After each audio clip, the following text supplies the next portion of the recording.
Yeah, mate. Oh, hello, everyone, and we're live, episode 23 of the Fitness Business Growth Podcast. It's been a while, but I'm back with Mitch. How are you, mate? Very well. Excited for today. Today, we're covering the biggest issues gym owners face, which we've uncovered working with 50 plus gym owners in 2023.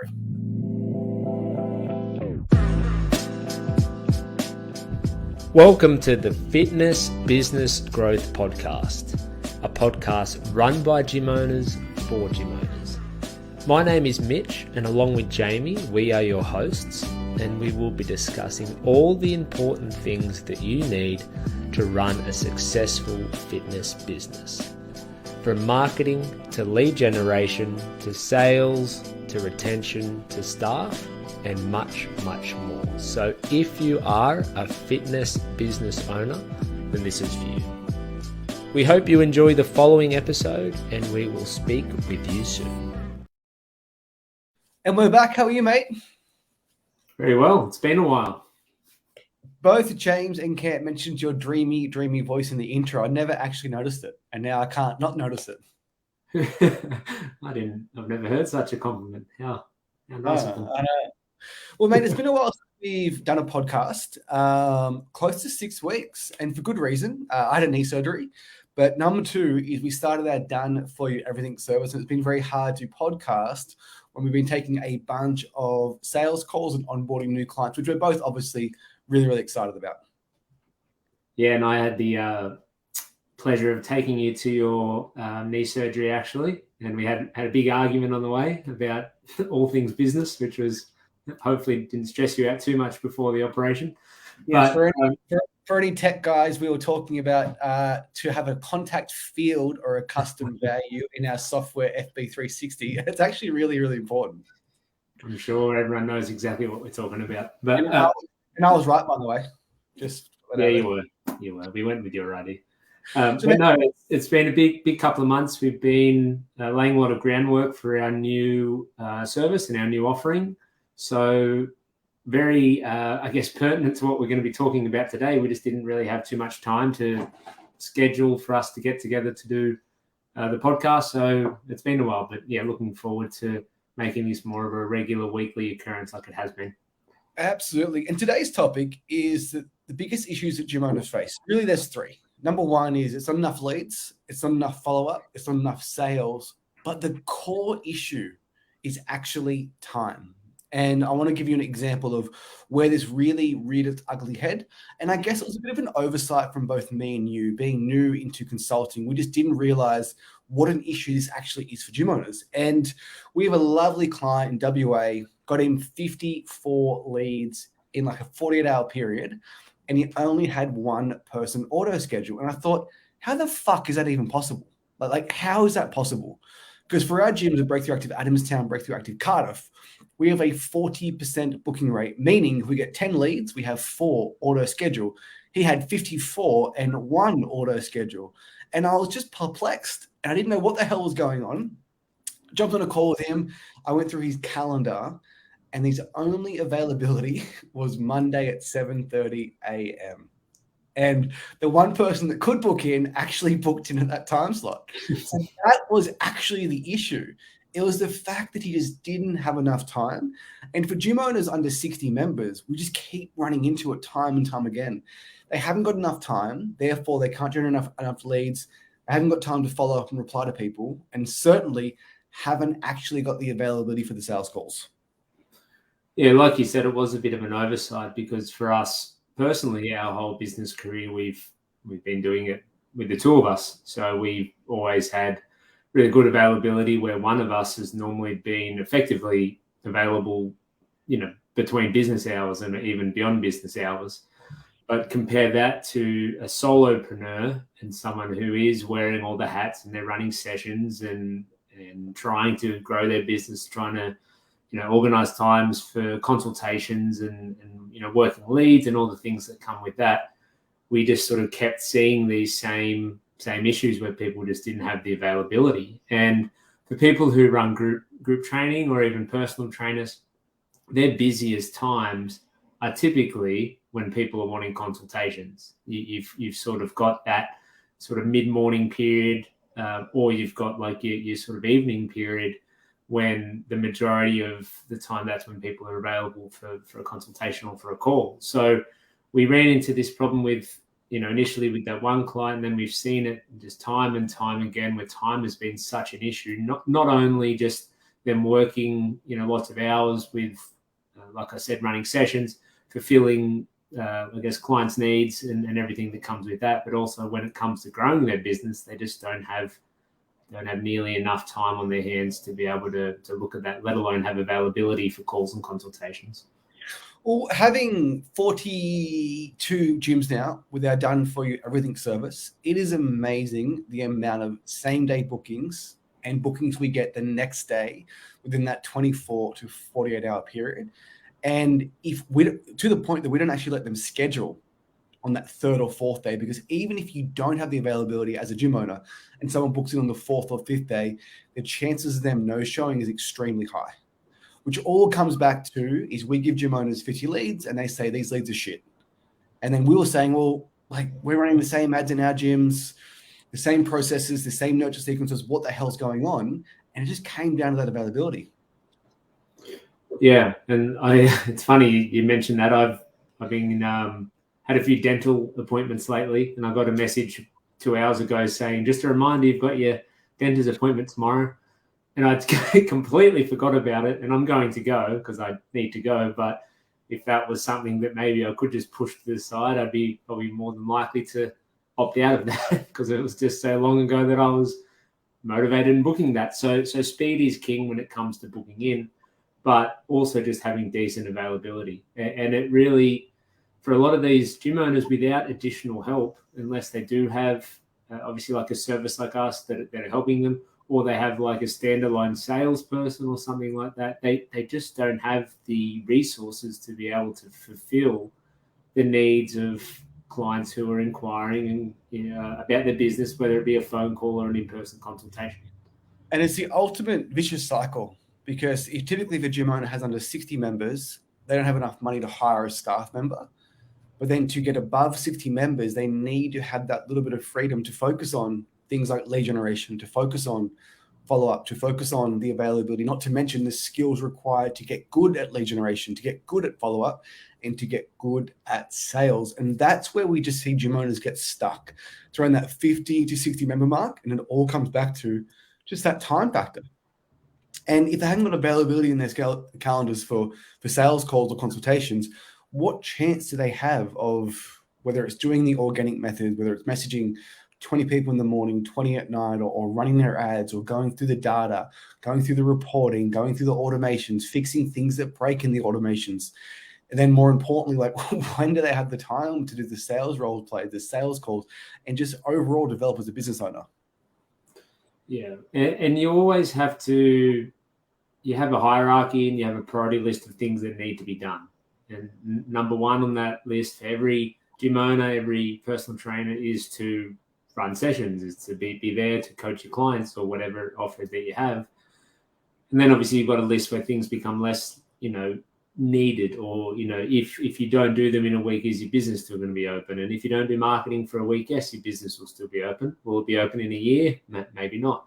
But it is something that just gets pushed to the side because it gets put in that too hard basket around time, not to mention the resources needed to actually be able to run effective campaigns. But it's something that through all the conversations that we have with gym owners, the people who haven't really sort of gone down this road before, it's because they get overwhelmed. They almost don't know where to start, or they do hear of maybe what they are needing to do to grow their business and realize how much time it is actually going to take for themselves. So then again, it goes back into the too hard basket and gets put to the side again. So it is a bit of a vicious cycle because you do need to have more help most of the time. And then the gym owner stuck with that conundrum of, well, here I am already busy. How am I going to put another 10 hours into my week to focus on this when I was already flat out before? And the thought of hiring someone is painful for them. So that it's kind of where it led us to the service and offer we have at the moment, because we feel as though it kind of ticks all the boxes that gym owners need to be able to grow their business but also to be able to do it in a way that's not going to cost them much money. Yeah, I had a good friend ask me, like, well, Jamie, like, what do gym owners actually need? And when we first started Fitness Business Consulting, we thought if we can get them 50 leads and 15 bookings per week, we thought that's what they actually need. But the bookings weren't coming because of the availability in the calendars. So what we kind of discovered, and obviously this isn't for everyone, but the gym owners, the owner operators with one staff member maybe, but typically solopreneurs, for us, what we found, they actually need everything, which is why we call it our done for you everything service, where we generate their leads like an agency for free. We follow up and nurture their leads for free, and then we get them booked into our calendars, and then we sell them into their gym so they get a paid client. We're not selling $2 for 2 weeks or 14 for 14 or 28 for 28 days. We are selling people at your membership price. So for example, Breakthrough Active, we charge 66 per week, so 132 a fortnight. For 28 days, it is 264. So if I was selling for my gym, which I am, we sell a 28-day program for 264. Yeah, and it's always a really good question to ask. And I think for trainers and coaches, it's something obviously they would ask of themselves a lot when they're thinking about the people they're training. Like, what do they actually need the most to be able to see the results that they want? And for us, we went down the agency road of getting people leads, having automations in place to kind of remove that from the plate of the gym owner. And we had some owners that did really well with that. Like, this isn't saying that every single gym owner is in this boat. We had some owners that did do really well with that, but they were the ones that actually had time to do it. They were running maybe 20, 30, 40% of the sessions throughout the week. And then the other 60, 70 or 80, they were free and available to be able to be doing this. And we just found that the amount of gym owners that actually had that amount of time and had that set up within their business was quite low. And for the rest of them, it just became this never-ending battle of needing to grow their business but not having the time or the money to be able to do it. Because if they had the time, they'd be willing to do it. If they had the money, they would have already outsourced it or hired a staff member to do it. So they're kind of stuck in that place where they know they need to do something. They don't have the time to do it, but they can't afford to do it anyway. So they end up not doing anything. Yeah. And we still have some agency clients because some of the owners like the sales process and they do have the time. But I find the agency model to be really, really interesting, mate, because I don't think the agency model is actually aligned with the majority of their clients. Because if I'm an agency and I'm getting gym owners 50 leads a month, that gym owner hasn't got time. Not only am I creating more work for them, but they're not actually getting clients. And then we'll do the reporting, jump on a call and go, Jamie, these leads are shit. And then I would say, well, your sales follow-up is shit. And it's almost like a combative relationship because the agency can get you 50 leads, regardless of the quality, regardless of what they're bringing them in on, and say, I've done a great job, pay me my money. But the gym owner's like, well, fuck, like I haven't got any clients. So it's like, I ask the question again, like, what do gym owners actually need? And it's not leads, it's not bookings, it's not 90 qualified showed appointments. It is, they need like clients walking in their door, paid. I want to train at your gym. So I think the reason why we went down that agency route when we first started this last year was because once upon a time, that's what we were needing in our gym. We needed leads. We have strong sales backgrounds. We've done lots of membership sales for various brands, various companies, for our own gyms, for the last 11 or 12 years. So it wasn't a sales issue. It wasn't a time issue because we had both of us available. It wasn't a money issue. We were happy to be paying for paid advertising, but we just didn't know exactly how to get leads at a good price. And then we learned how to do that. And from there on, our acquisition strategy was good, and still to this day is good. And then I think for us, because that's what solved our problem, we thought that's what everyone else needs. And we were getting people a good cost per lead, getting them lots of leads flowing in. We had the automations running, but it wasn't actually getting them a lot more members the same way it got us a lot more members when we started to do it. And that was that was something that we were wrong about. I think we used our own personal experience and thought that was everyone's problem, and we were off with that. And now we've kind of reverse engineered it from that and sort of thought, well, okay, yes, people do need leads, because if you don't have leads, you don't have anyone to be able to come through. But then there is such a process after that needs to be followed to turn that lead into a phone call, turn that phone call into a person who turns up to that call, and then turn that phone call into someone who's coming into your gym who has paid. And I really want to emphasize that, who has actually paid your membership amount to be there. Because you can get anyone to come in for free.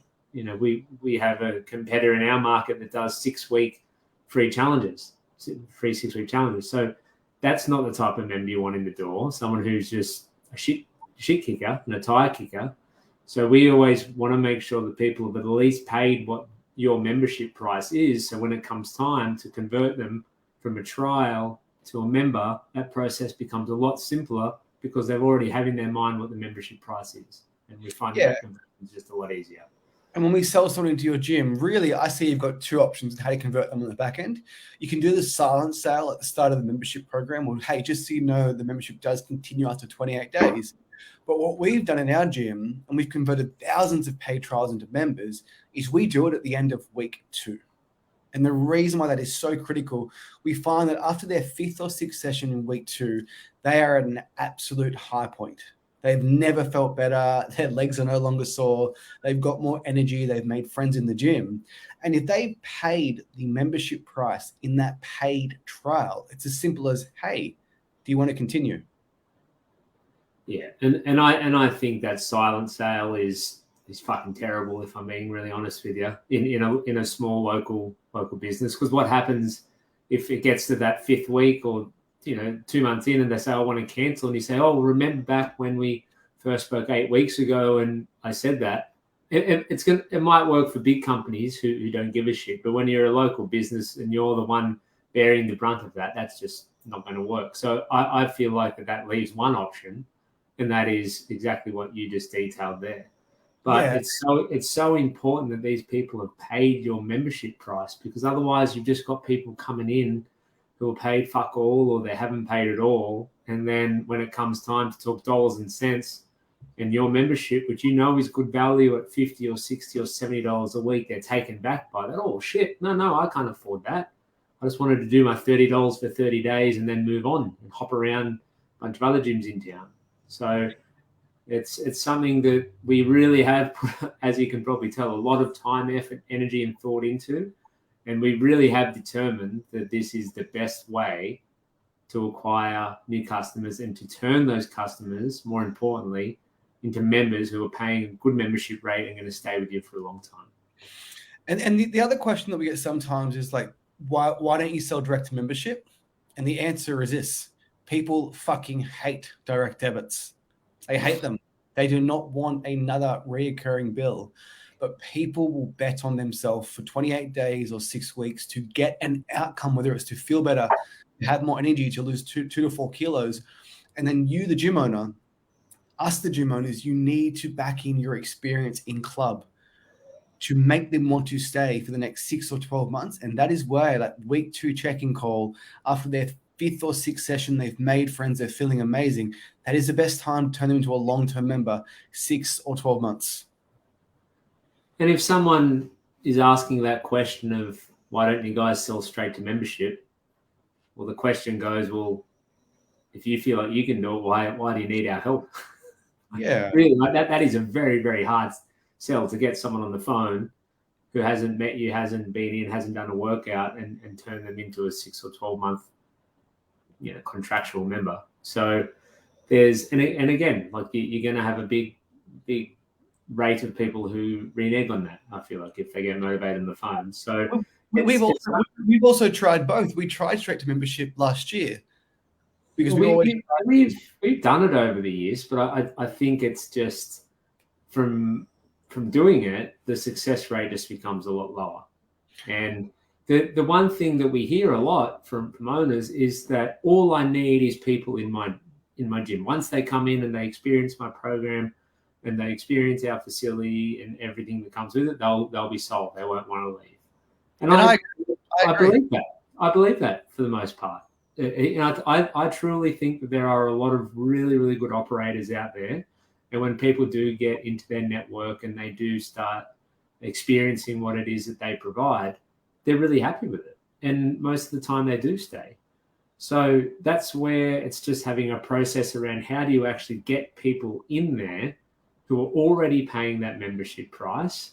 And then it's just a matter of converting them and having a system around, like you said, after the end of the second week where they've come 5 or 6, 7 times in the first couple of weeks. And it's like, hey, we'd love for you to continue. Here are your options. What would be best for you moving forward? They say A or B, you get them started, organize the direct debit to start the end of the 4th week and you're off. And like that is my role within our business, our gyms here. And the amount of time, like I've done that hundreds and hundreds and hundreds of times, like over 1,000 in the last 7 years, 8 years. So it's something that we know work, and we just know that needs to be systematized. What's your pitch word for word? Like literally that. I send a message at the end of the sort of that second week, and it's always after a session, because if they haven't come for 3 days, they're probably going to be less likely to want to commit to something long term. So after they've done a session the day before, the message is, hey, Sally, it's Mitch here from Rate Active. I saw you made it in yesterday. Great job seeing you come through again. We're getting towards the end of your initial program, and we would love to have you continue on with us. I'd like to organize a time for a phone call so I can run you through the options we have moving forward and see what's best for you. Have you got time tomorrow morning or afternoon for a call? They'll book it. We call. It's a 5-minute phone call, a 10-minute phone call to get that sorted, and then we'll talk just about them and their goals and everything that comes with that. We have like contracts that they sign through the phone. So they initial, there's all terms, conditions and everything. We set up the direct debit, day that suits them, and they're off. And that is the process that has not failed us, has not failed me for years and years and years. Like I did a handful of them last week. And it seems almost too easy at times, but they've had a great experience those first few weeks. And you're getting them at a high point. So there's a little bit of timing involved with that, but you just need to be, I guess, on top of those trials. And we have our whole system around that we pass on to the owners on how to correctly onboard new trial members. And as long as they're getting a good experience and they're turning up those first few weeks, it's the easiest sell of your life. Yeah. I actually like using the pitch to actually upsell them. So like how we do it with like our one. So for example, say you charge $50 a week for a 12 membership. The option is, hey, like just so you know, our ongoing price is exactly what you paid for the initial 28 days. It's $50 per week on our 12-month membership. That is our most popular option. We do have 2 other options. It's 60 for 6 months or 75 for month to month, which would work better for you. And it's almost laughable. I think I'll choose the most popular option. Yeah, so that's exactly what I would say when you go into the dollars and cents. You say we've got a few options. The most popular one, most common one, because people like to be part of the majority, and it is the same price as you've actually paid here your first 4 weeks. You got to remind them of that because they might have made that payment a few weeks ago, which is $66 a week. Or we also have a 6-month membership, which is $75 a week. Which do you think would be best for you? And they say, oh, yeah. And 9 times out of 10, unless they're like moving away in 6 months or something, that they choose that one. And then you get it organized and you're off.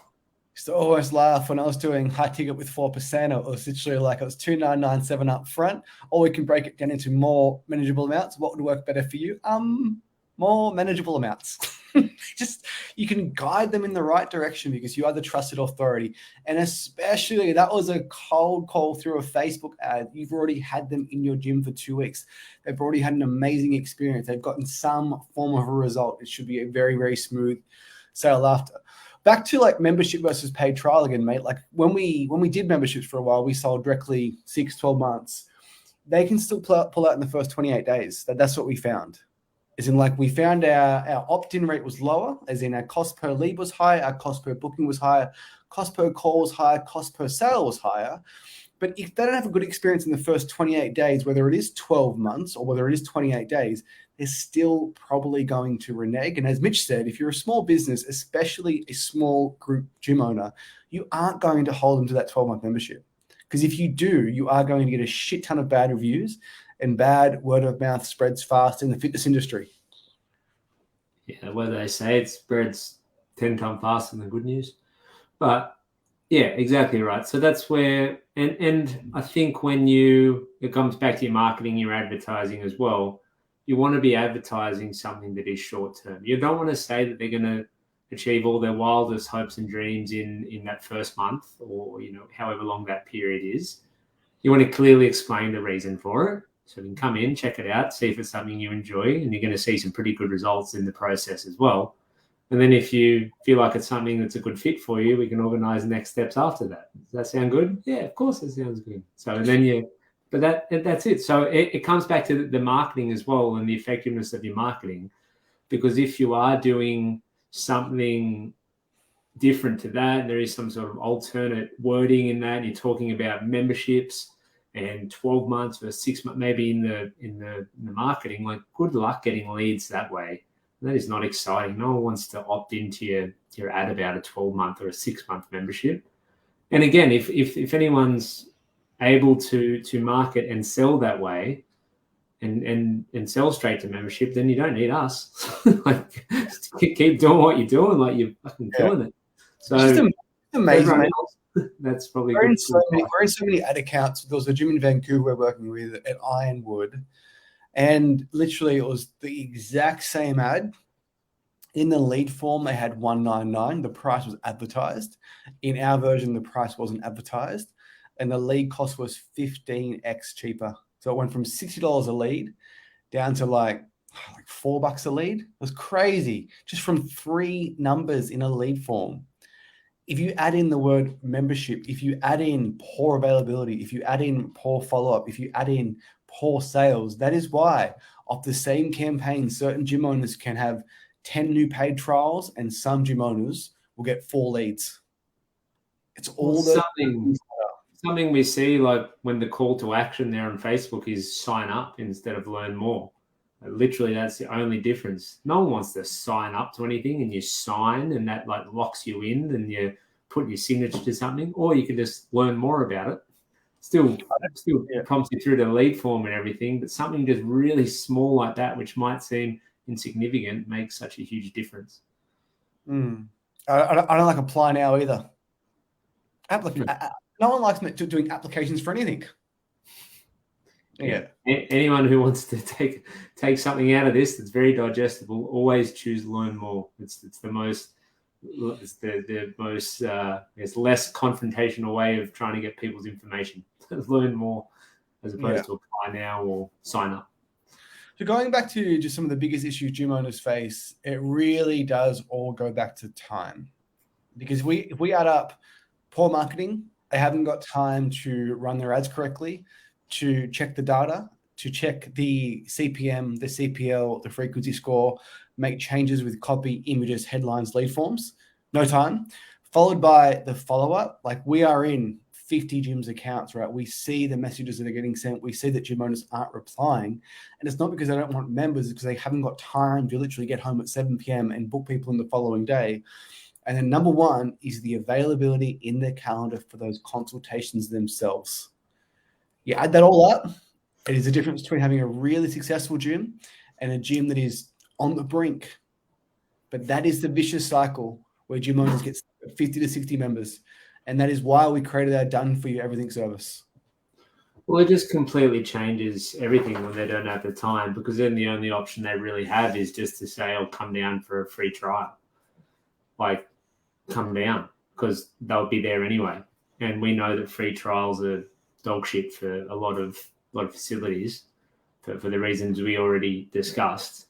So it actually can change your offers and change your ability to convert those leads into trials and then into members, because you just don't have the time to have a 15-minute conversation with them or a 30-minute conversation with them, or however long that is, because the only time they're available is after work between 4 and 7, and that's the time that you're running the sessions. So it just doesn't work. And then you end up trying to communicate via email or by message, and it just doesn't, you can't communicate the same way as you can verbally with a discussion or a conversation. So it's something that we've I guess we overlooked it for a long time because we always had time because there was two of us, and we were fortunate to always be able to have bounce off each other in that respect. And we've had some owners that have had business partners, or they do just have a small workload when it comes to client fulfillment, so they have a lot of time to do it,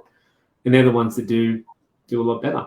But for the ones that already are busy, they're busy and they're losing money. Like, that is when it becomes a huge problem, because they know they need to change something.